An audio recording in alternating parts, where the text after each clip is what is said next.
Worthy Police Department, and now they're going to sit through our council meeting. So welcome to all of you and your leaders. Let's all stand for the Pledge of Allegiance. To the flag of the United States of America and to the republic for which it stands, one nation, under God, indivisible, with liberty and justice for all.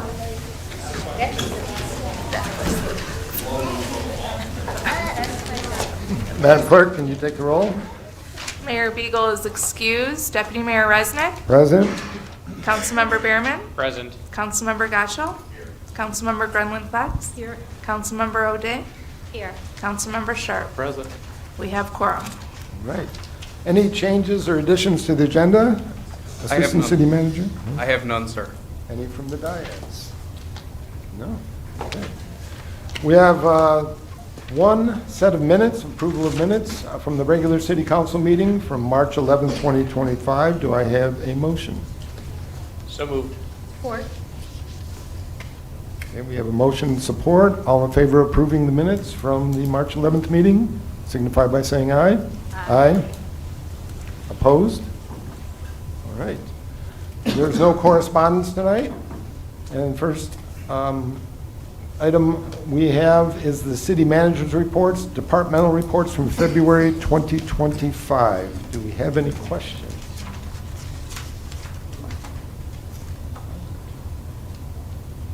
No questions tonight. This is going to be a short meeting. All right. Next item on the agenda is the consent agenda. All items listed under the consent agenda are considered routine by the city council and will be enacted by one motion. There will be no separate discussion of these items unless a council member so requests, in which event the items will be removed from the consent agenda and added to the regular agenda at the end of unfinished or new business. Do I have a motion to approve and receive and file the consent agenda items? So moved. Support. All right, we have a motion and support. All those in favor signify by saying aye. Aye. All those opposed? Okay. We have no unfinished business tonight. And the first new business, or I'm sorry, we have call the public, first call to the public. I'll read the rules, and this is for agenda items only. The public shall address the city council during the call of the public, which will be included on the agenda immediately after correspondence and again immediately after new business.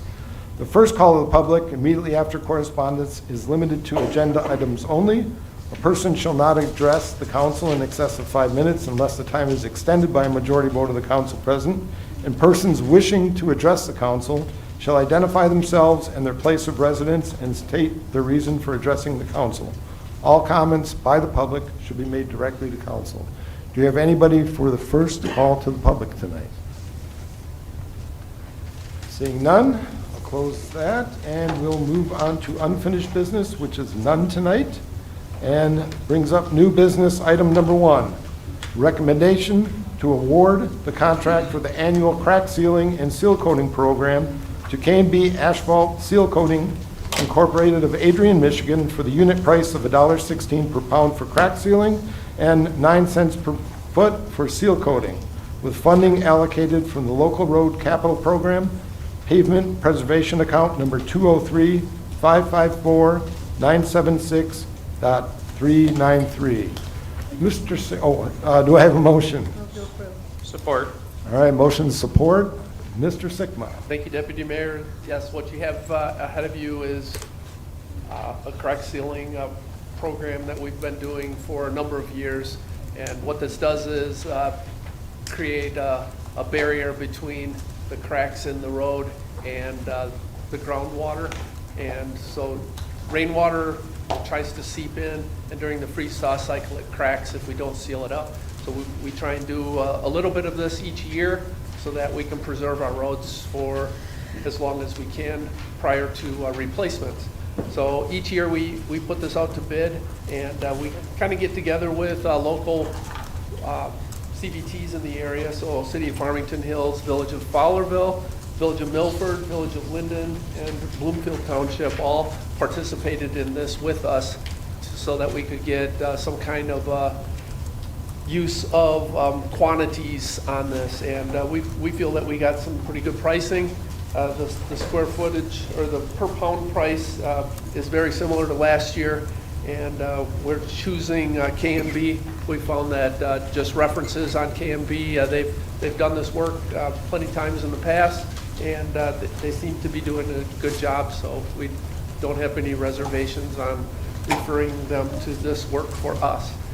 The other communities would have to go to their own councils after this, but yeah, our recommendation is to accept their bid. Okay. Any questions, comments? Mr. Simon? And for the record, it's actually, on the seal coating, it's about 5 cents less than last year's price. It looks like, yeah, yep, and so it is a little bit less. I'm not sure how much of that we're actually going to do this year. We've done a little bit of it across the street, if you remember, and this particular product that they're using is not a coal tar epoxy type of thing, so it is a little more environmentally friendly, and we'd like to try it out a little bit in specific areas to make sure that it'll last. But yeah, so we wanted to give it a try in just a few small areas. The rest of the costs will go to the crack seal. All right. Very good. Thank you.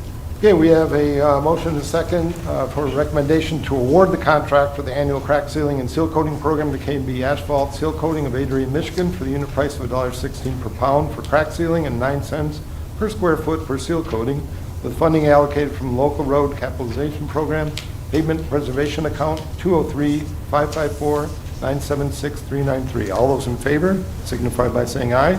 Aye. All those opposed? Motion passes. Thank you. Thank you.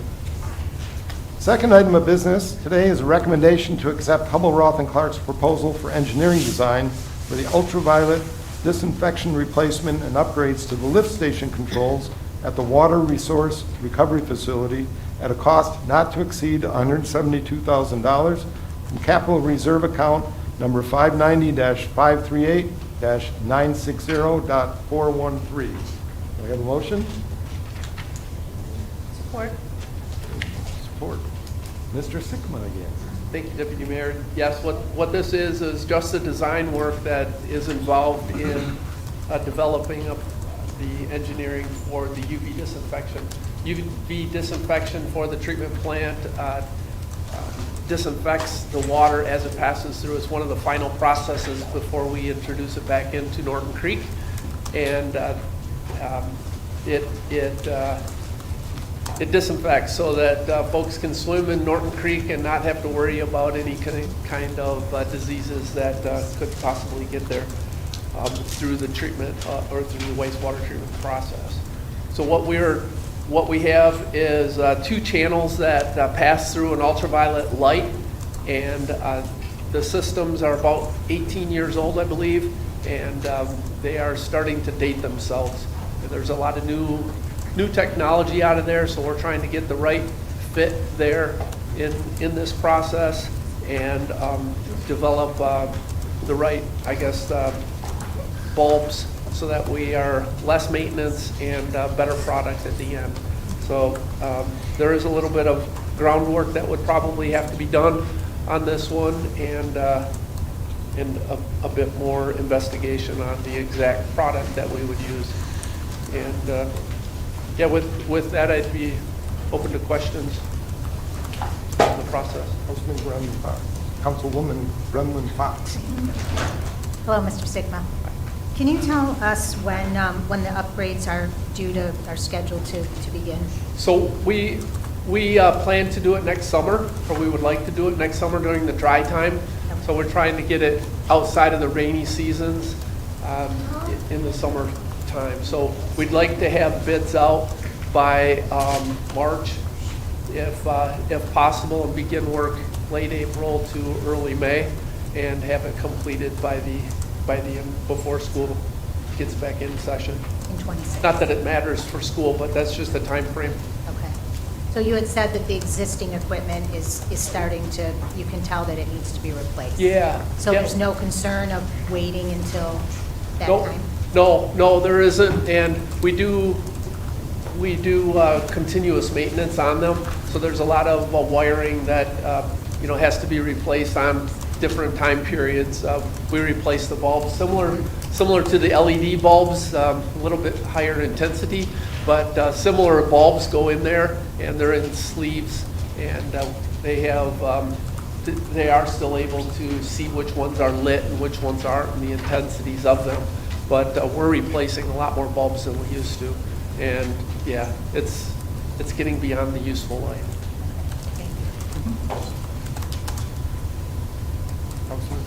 Thank you, Deputy Mayor. Mr. Sickma, I'm not necessarily opposed to 172,000 specifically, and I realize we don't competitively bid water treatment projects, or at least that's what I understand from a fellow council member. I had kind of forgotten that.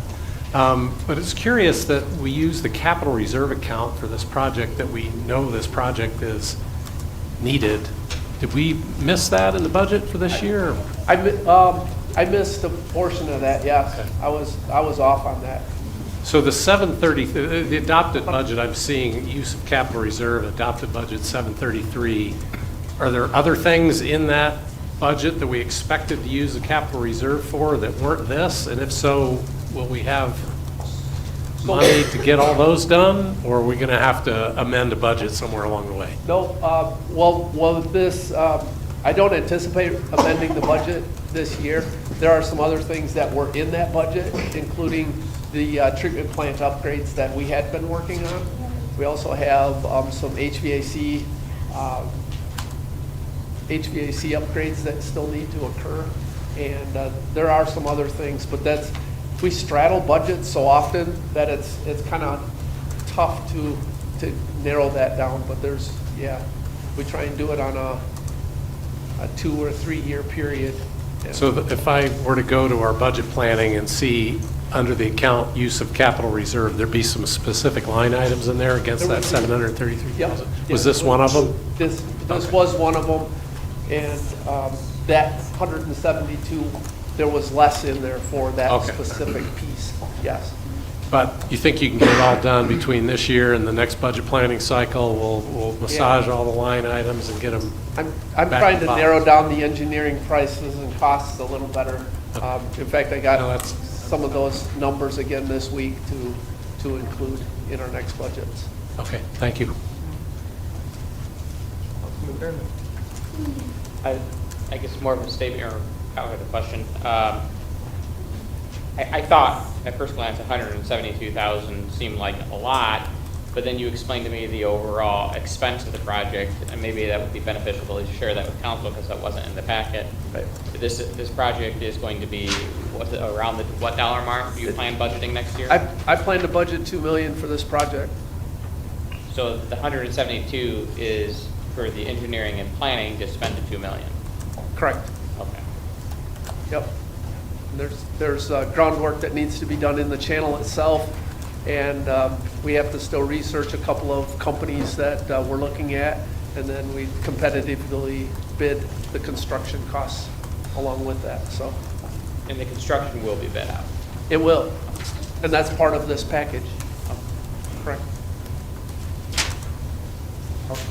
Thank you, Deputy Mayor. So 2 million, that's just the UV portion of the capacity increase we're putting in? So like all projects, I try and get as much out of that as I can. So we are doing some, a little bit with, well, it's mostly with the UV, but we're also doing some influent work on that. So there's a couple of VFDs that need to be replaced on the lift station that didn't get into the last plan. And we'd like to get those in place as well with that. So the engineering on that and bringing that into our SCADA system is also part of this project.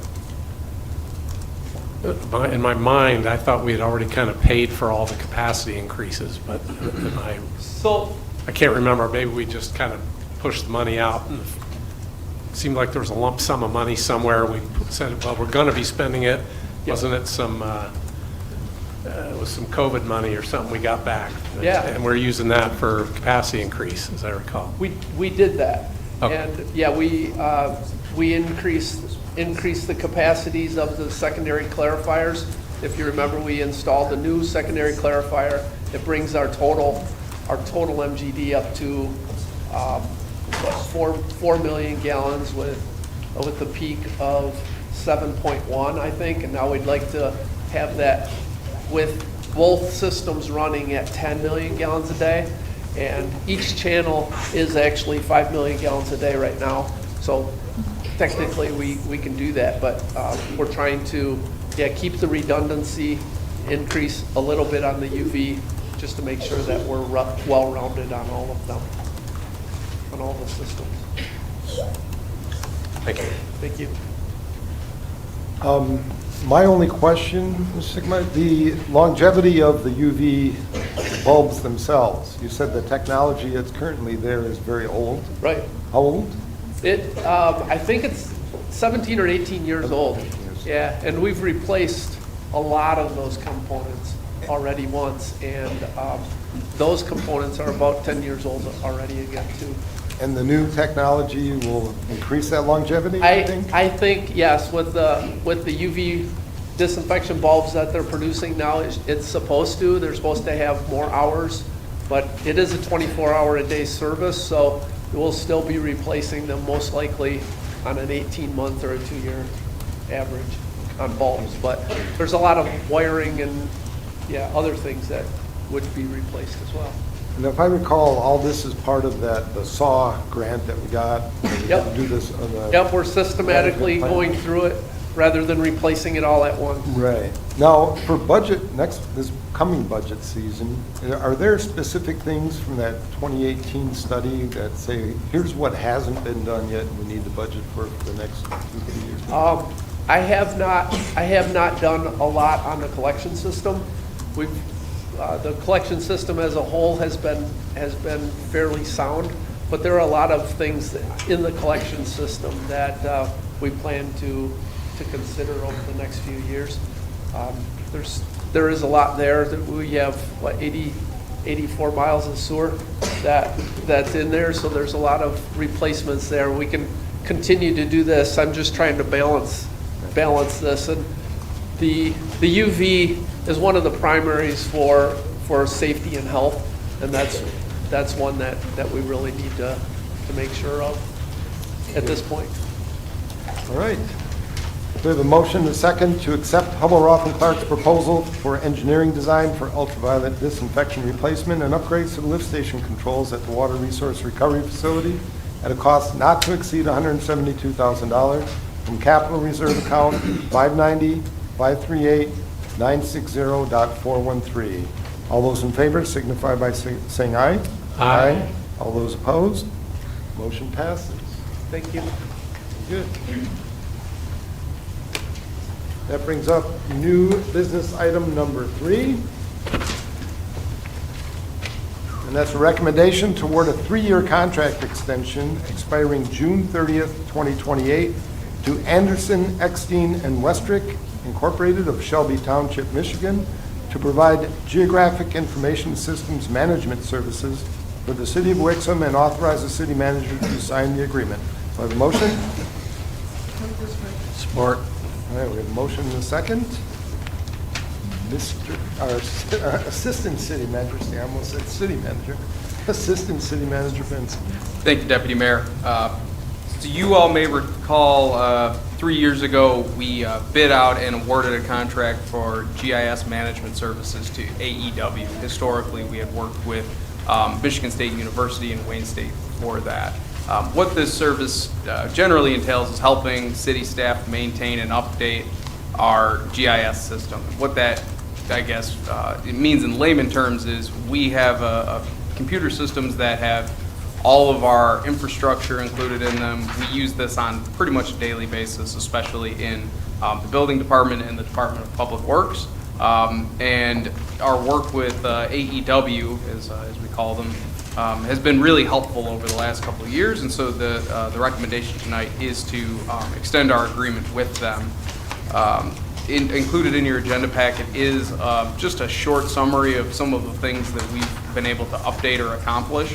And I do want to specifically call out, and I want to thank Jeff Miller from AEW, who's here today.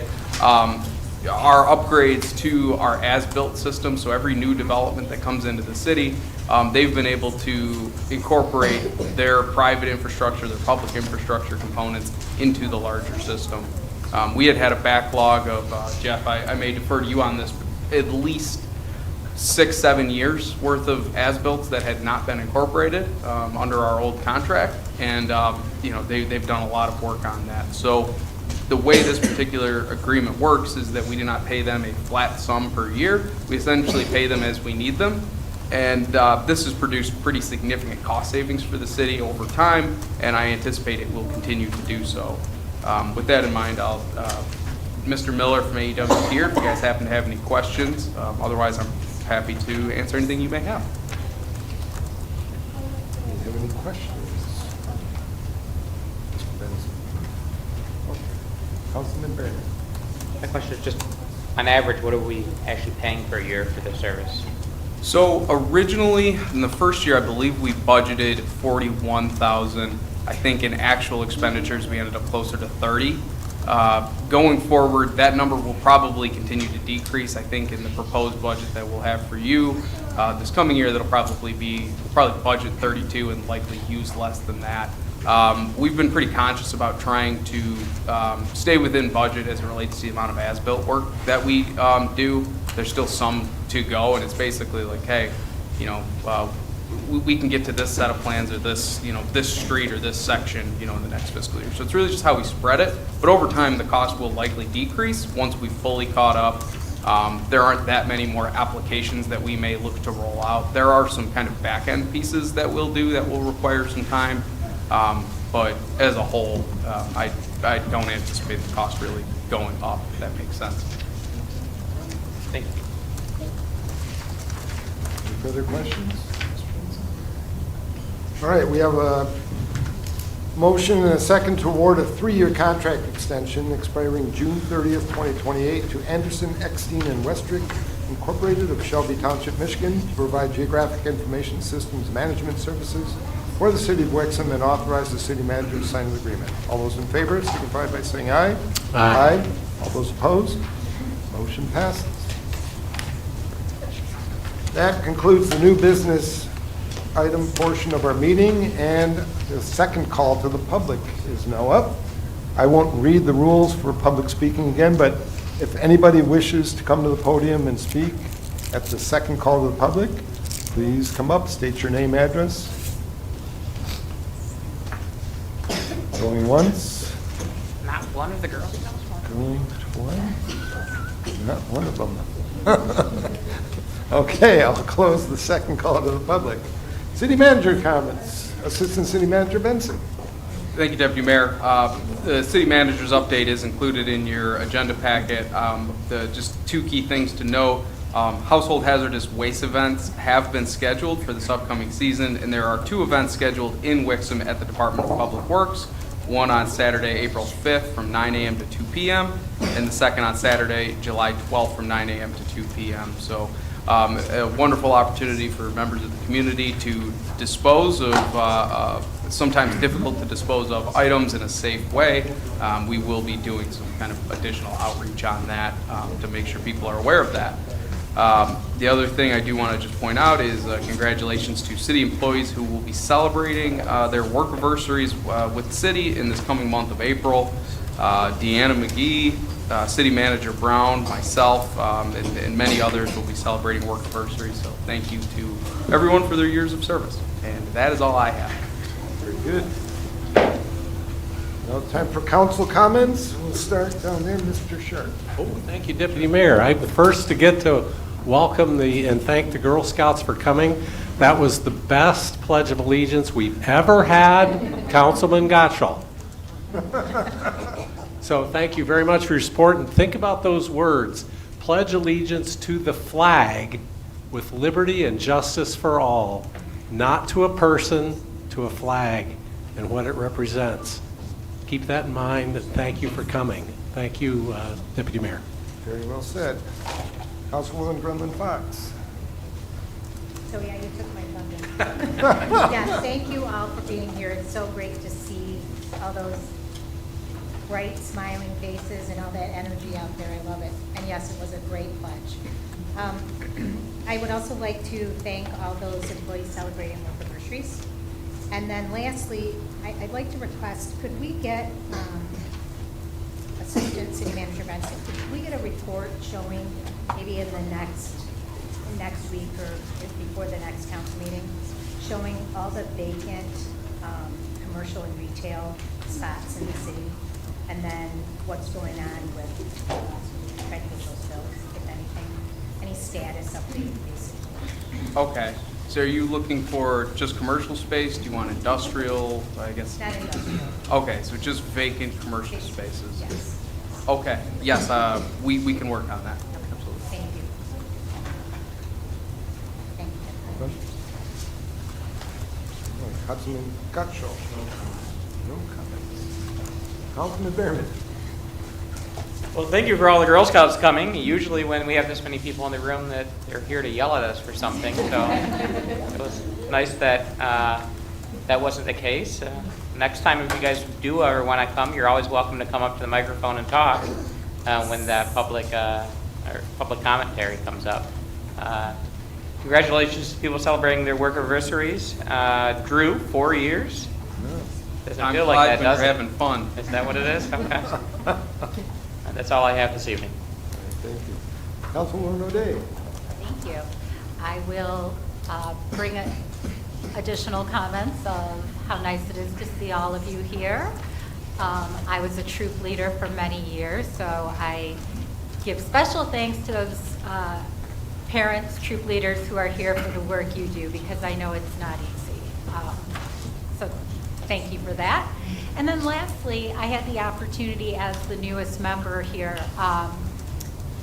City Manager Brown had set up a little meet and greet for me a couple weeks ago with different department heads and different areas here within the city. And it was so informative. Everyone was so welcoming. And, you know, it's, as I commented a few times that day, everyone should know all the services happening here in the city of Wixom and that are afforded to the residents. And unfortunately, that doesn't always happen. But I encourage anyone and everyone to really dig in and see what's going on here, because it's really a great place to live and do business, and I'm really pleased with that. Thank you, Councilwoman O'Day.